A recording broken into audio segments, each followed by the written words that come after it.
Social मीडियाच्या जगात मैत्री आणि प्रेम सहज जुळतं, पण जर तुम्हाला कधी समोर असलेली व्यक्ती खरी आहे की खोटी हेच कळलं नाही तर अशीच एक धक्कादायक घटना रीवा जिल्ह्यात समोर आली। एक तरुण मुलगा मुलगी असल्याचे भासवून मुलांशी फ्लर्ट करायचा, प्रेमाच्या नावाखाली पैसे उकळायचा।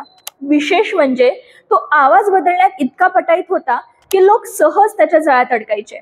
पण एक दिवस असा आला, असं काही झालं की त्याचा पर्दाफाश होईल ही भीती त्याला सतावू लागली। त्यातून वाचण्यासाठी त्याने असं काही केलं की ते बघून त्याचं संपूर्ण कुटुंब, नातेवाईक आणि पोलीस सुद्धा थक्क झाले। काय आहे हे प्रकरण जाणून घेऊया या व्हिडिओतून। नमस्कार, मी रेणू आणि तुम्ही पाहताय झेप मराठी।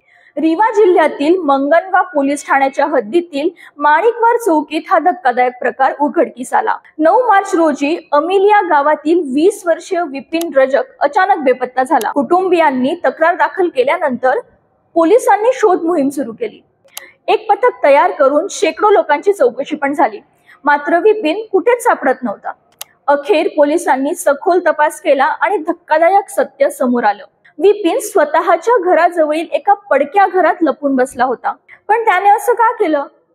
तर विपिन हा सोशल मीडियावर मुलीच्या नावाने प्रोफाईल तयार करायचा। गावातील मुलींचे फोटो डीपीला ठेवून मुलांशी गोड गोड बोलायचा।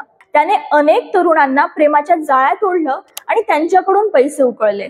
विशेषतः विपिन रावत नावाच्या एका तरुणाला त्याने गंडा घातला।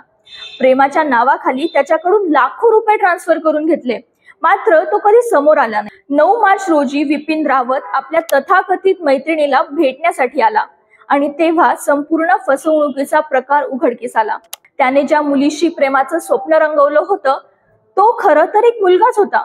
आपली पोल खोल होईल या भीतीने आरोपी पळून गेला आणि एका पडक्या घरात लपला। पण एवढ्यावरच तो थांबला नाही। त्याने स्वतःच्या अपहरणाचा बनाव रचून कुटुंबियांना फोन करून आपली सुटका करण्याची विनंती केली। त्यामुळे त्याच्या कुटुंबियांनी पोलिसात तक्रार दाखल केली आणि तपासाला वेग आला। SP विवेक लाल यांनी सांगितले की पोलिसांनी आरोपी विपिन रजकचा मोबाईल आणि सोशल मीडिया अकाउंट तपासलं। लोकेशन ट्रेस करताच पोलिसांना त्याचा मागोवा लागला आणि अखेर त्याला पडक्या घरातून अटक करण्यात आली। सध्या पोलीस त्याची कसून चौकशी करतायत। ही घटना आपल्याला शिकवते की डिजिटल दुनियेत जसे नवीन संधी आहेत तसेच धोकेही आहेत।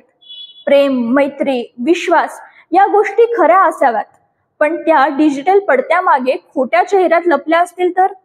म्हणूनच सोशल मीडियावर कोण खरोखर आहे हे पडताळून पाहणं अत्यावश्यक आहे। तुम्हाला यावर काय वाटतं आम्हाला कमेंट करून नक्कीच कळवा। व्हिडिओ आवडला असेल तर लाईक करा, शेअर करा आणि हो, झेप मराठीला सबस्क्राईब करायला विसरू नका। अशाच वेगळ्या आणि ताज्या बातम्यांसाठी पाहत रहा झेप मराठी, आरसा महाराष्ट्राचा। संपादक प्राध्यापक अनिल चव्हाण, धुळे।